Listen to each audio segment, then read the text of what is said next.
Il y a une révélation dans les évangiles et plus particulièrement dans l'histoire du premier miracle de Jésus, qui ne peut être comprise qu'à travers le contexte historique et culturel. Voyez-vous, Jésus transforme l'eau en vin, mais il ne transforme pas n'importe quelle eau en vin. Il va transformer l'eau des jarres de purification. Et ça, ce n'est pas un détail, mais c'est une clé spirituelle majeure. Comprends bien ceci. Ces jarres n'étaient pas là pour boire, mais elles servaient au rite religieux, à laver les mains, à se purifier extérieurement selon la loi. C'était l'eau de la tradition, l'eau de la religion, l'eau du « il faut que ». Mais Jésus prend l'eau de la religion et il la transforme. Jésus ne vient pas améliorer la religion, mais il vient la transformer. Vois-tu, la religion se concentre sur l'extérieur, mais Jésus s'adresse au cœur.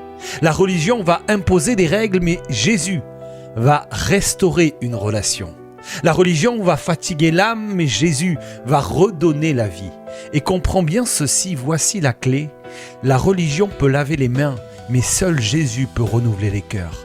Et très souvent, le miracle commence là où la tradition s'arrête. Vois-tu, là où il y avait une eau fade, sans saveur, Jésus va produire le meilleur vin.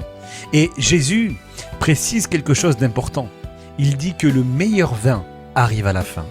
Ce que Dieu prépare pour toi n'est pas en déclin, ce n'est pas en train de s'épuiser, mais c'est en progression.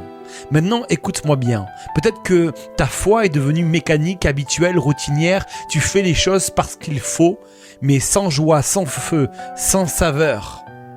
Quand Jésus intervient, il ne vient pas réparer ton ancien système. Il vient apporter quelque chose de totalement nouveau.